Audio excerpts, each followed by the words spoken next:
नमस्कार, मैं हूं आशीष वर्मा। नो योर कंपनी में आपका स्वागत है। और नो योर कंपनी में आज हमारे रडार पर एक बेहद इंटरेस्टिंग कंपनी है। बेहद इंटरेस्टिंग इसलिए कह रहा हूं क्योंकि आज वो सेक्टर लाइमलाइट में जिस तरह के ओवर द वीकेंड डेवलपमेंट्स हुए थे, जी हां, मैं बात कर रहा हूं रियल एस्टेट स्पेस की। उसमें भी ये कंपनी जो है ब्रिगेड इंटरप्राइजेस साल के लो से गजब की रैली, गजब का मोमेंटम दिखा रही है। इनफैक्ट मैं कैलकुलेट कर रहा था, 22 मई को ही 90 रुपए के लो से 50-60% की रिकवरी दिखा चुका है। और उस रिकवरी के पीछे आखिरी के लेग में और मेजॉरिटी जो लोअर लेवल से रिकवरी आई, उसके पीछे नीरज वाजपेयी का हाथ है। पिछले हफ्ते कल का खिलाड़ी के तौर पे मेंशन करना और फिर उसके बाद 2020 टीम में शुमार करना, गजब का मूव उसके बाद से जब से वो रिकमेंडेशन आया चैनल पे, वो स्टॉक में देखने को मिल रहा है। तो आज इसी कंपनी के सीएफओ अतुल गोयल सर से मैं करने वाला हूं बातचीत। तो नतीजे भी आए थे, उन सब पे हम लोग आज डिटेल में करने वाले हैं चर्चा। मोमेंटम स्ट्रॉन्ग और आज भी ये स्टॉक 4-5% की मजबूती के साथ ट्रेड करता हुआ। गाबा सर जुड़ेंगे, उनसे जरा मार्केट्स पे चर्चा हो जाए और साथ साथ आप लोग की कुछ क्वेरी स्पेसिफिकली मार्क करी थी, वो गाबा सर रिप्लाई करेंगे। और आगे ब्रिगेड इंटरप्राइजेस पर एक फंडामेंटल ब्रोकरेज व्यू भी लेकर आऊंगा। लेकिन सबसे पहले इस वक्त की सुर्खियों पे नजर डालिए।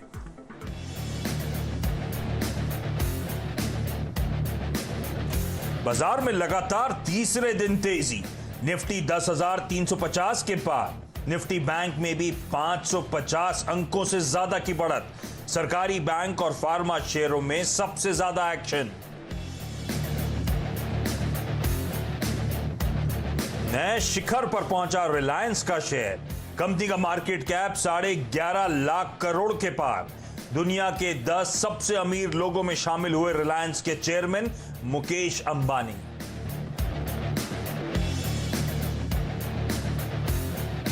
रक्षा मंत्री राजनाथ सिंह रूस के लिए रवाना। भारत चीन तनाव पर हो सकती है चर्चा। इधर चीन को एक साथ 3 मोर्चों पर घेरने की तैयारी।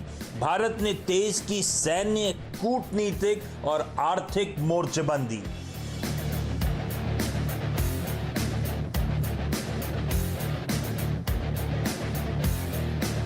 कोरोना की नई दवा के लॉन्च से ग्लेनमार्क फार्मा में एक दिन की अब तक की सबसे बड़ी तेजी।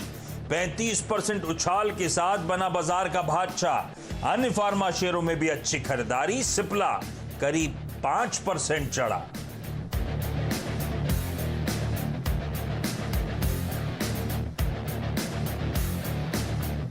रेंटल हाउसिंग स्कीम को जल्द कैबिनेट मंजूरी मिलने की उम्मीद में भागे रियल्टी शेयर। इंडियाबुल्स हाउसिंग में 20% का अपर सर्किट लगा। ब्रिगेड, इंडियाबुल्स रियल एस्टेट में 5% तक का उछाल। आवास का जैकपॉट शेयर बॉम्बे डाइंग भी 15% दौड़ा।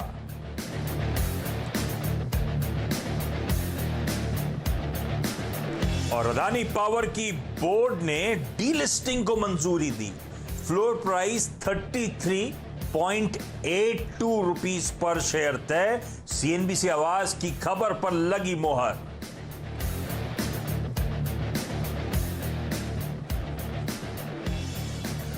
चलिए पहले भारतीय बाजार आप लोगों की स्क्रीन पर। और तगड़ा मोमेंटम है हफ्ते की शुरुआत में, एक्सपायरी वीक में, मंथली एक्सपायरी वीक में 1% की मजबूती। 10,350 के लेवल्स पर इस समय भारतीय बाजार खड़े हुए हैं। अच्छा स्ट्रॉन्ग मोमेंटम और लीड कर रहे हैं बैंकिंग स्टॉक्स। बैंक निफ्टी 2.5% की मजबूती के साथ इस समय कामकाज करता हुआ आपको नजर आएगा। अच्छा चलिए पहले परसेंटेज मूवर्स की बात करते हैं एक बार। बजाज ऑटो 6.5% के उछाल के साथ ट्रेड कर रहा है। बजाज फिनसर्व और बजाज फाइनेंस 4 से 5%। तो पूरा बजाज ग्रुप जो है गजब का मूव दिखा रहा है इस समय। और बाकी सारा दारोमदार वैसे वेटेज के लिहाज से प्राइवेट सेक्टर बैंकिंग स्टॉक्स में है, जहां पे अच्छे मूव्स, अच्छे उछाल के साथ ट्रेड। तो Kotak, ICICI, axis bank, HDFC bank, ये सब वो परसेंटेज गेनर्स हैं जो बाजार की दरअसल इस समय मदद करते हुए। लेकिन गाबा सर से समझ लेते हैं करना क्या चाहिए। गाबा सर, ये बैक टू बैक तीसरा, नजर ना लगे, बैक टू बैक तीसरा सेशन है। गजब का मूव, बुल्स के हाथ में लग रहा है कमान एकदम। क्या लग रहा है 10,350 यानी कि रीसेंट हाईज को तो हम ब्रीच कर गए हैं। आज उन्हीं लेवल्स के आसपास इस समय भी खड़े हुए हैं। कितने और फर्दर लेग्स हैं, कितनी और तेजी इस मोमेंटम में देखने को मिल सकती है, और अपना आपको पोजीशन कैसे करूं, बायसनेस खरीदारी का ही रखूं ना। गुड आफ्टरनून टू यू आशीष। 2-3 दिन के बाद आपकी आवाज सुनी है मैंने, बहुत बढ़िया आवाज है आपकी। एक बात तो पक्की है कि निफ्टी का जो टारगेट था क्यों 10,360, 2 दिन बाद देखिए मैंने आपकी तारीफ की। 10,367 का टारगेट है और उसके बाद ऊपर रहता है तो फिर इसका नेक्स्ट टेक्निकल टारगेट रहेगा 10,438। ट्रेंड्स अब भी मजबूत है। आज सुबह मैंने कहा था सहयोगी चैनल पर कि आज थोड़ा स्ट्रेच हो चुका है, इसलिए अनस्ट्रेचिंग की जरूरत है। उस अनस्ट्रेचिंग भी हो गई। टाइम वाइज या प्राइस वाइज होती है, ट्रेंड स्टिल इंटैक्ट है और डिप्स खरीदारी का मौका था।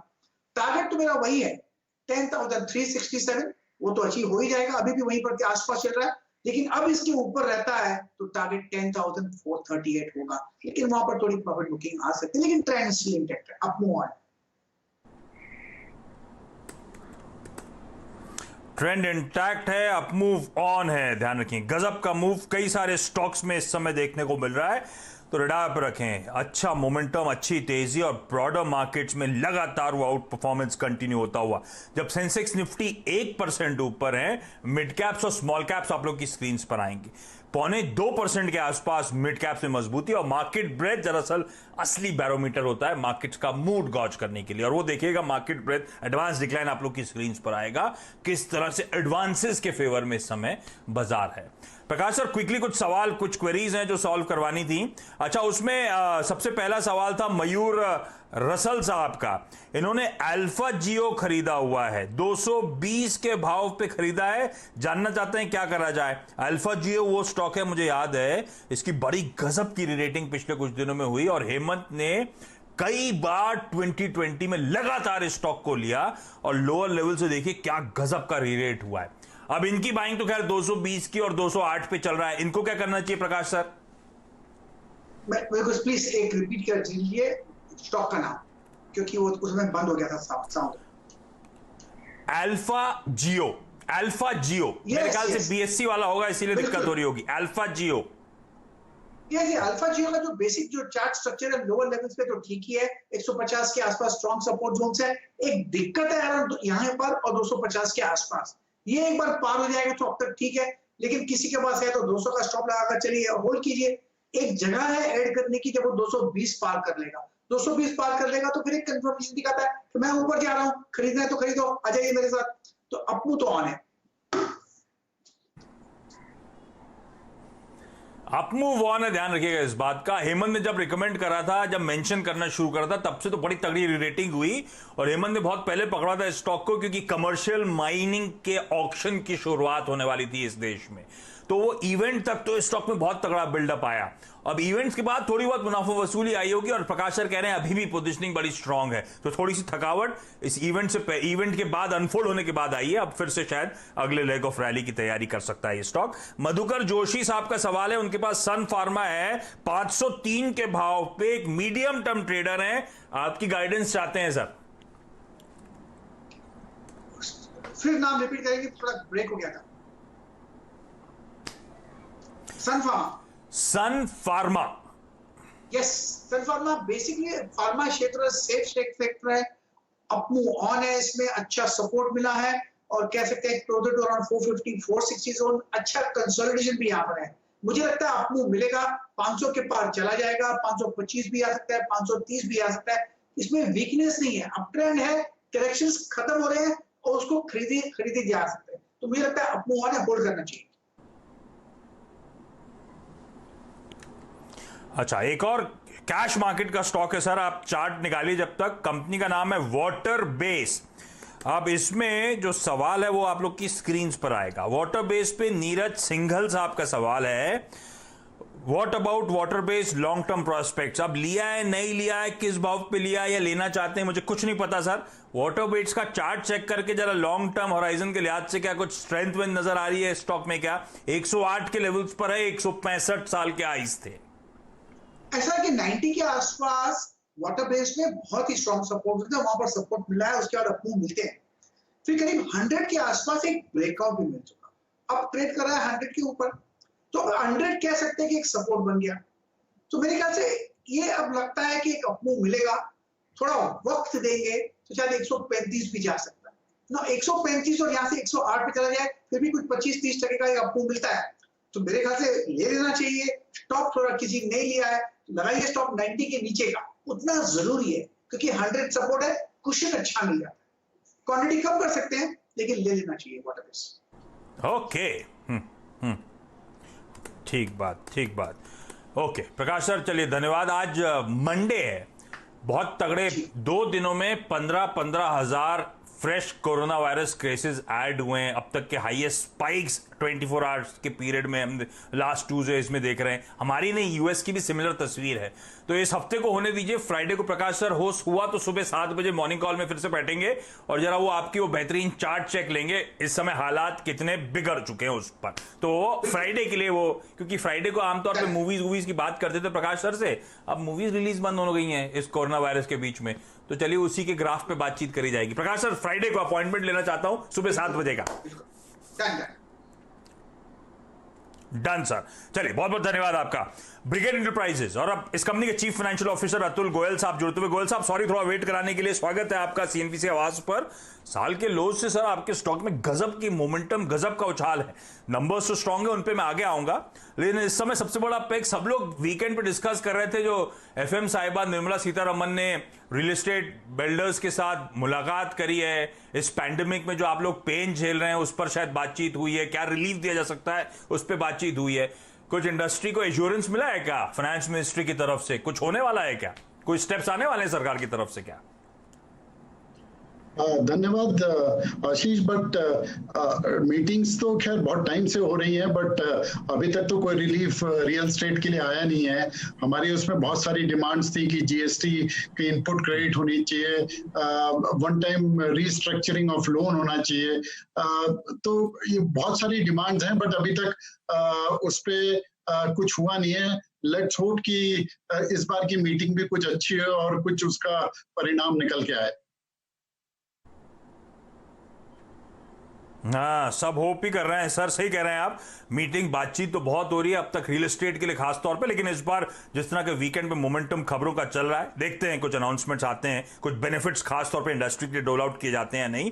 अच्छा, दूसरी डेवलपमेंट, एक तो ये मीटिंग हुई एफएम साहिबा के साथ, दूसरा हम पिकअप कर रहे हैं कि रेंटल हाउसिंग स्कीम के लिए कैबिनेट नोट को हाउसिंग मिनिस्ट्री ने मंजूरी दे दी है सर। अब कैबिनेट के पास मंजूरी मिलते ही ये स्कीम लॉन्च करी जाएगी।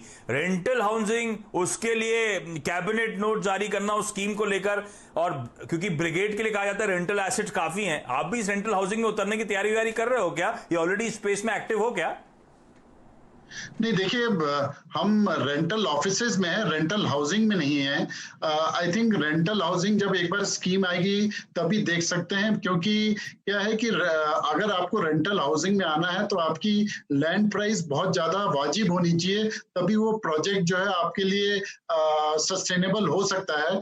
तो वो आगे टाइम बताएगा कि क्या गवर्नमेंट कोई लीज पे लैंड देगी या कैसे होगा, वो अभी पॉलिसी क्लियर नहीं है। एक बार पॉलिसी आएगी तो जरूर इस पे जरूर विचार मंथन होगा।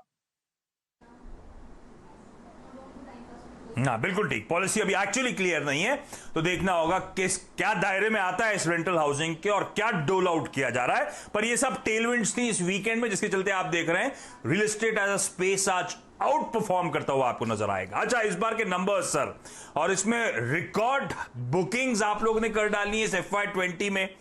4 मिलियन स्क्वायर फीट की FY20 में वॉल्यूम गाइडेंस दी थी और उसको एक्सीड कर डाला है सर। 44% का उछाल 4.3 मिलियन स्क्वायर फीट पे पहुंच गए। तो एक तो ये वायरस का इंपैक्ट लैग में आया था इस फाइनेंशियल ईयर के, तो उसका ज्यादा असर नहीं पड़ा इसका मतलब धंधे पे, है ना। और FY21 के लिए अब किस तरह की तस्वीर है? ये जो आपने कर डाला FY20 में, एटलीस्ट इसको रिपीट कर पाएंगे या कुछ डी ग्रोथ की तैयारी करें?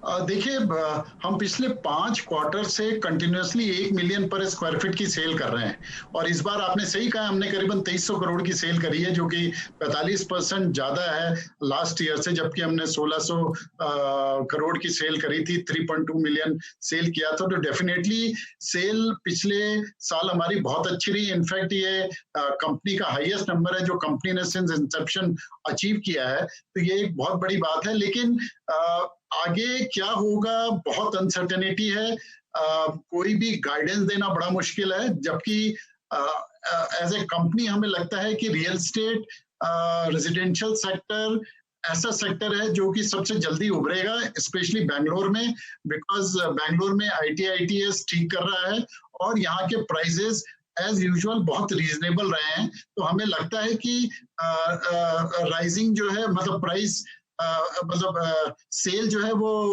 रेसिडेंशियल में अच्छी होनी चाहिए। हमने अभी 2-3 महीने में हर महीने में इम्प्रूवमेंट देख रहे हैं।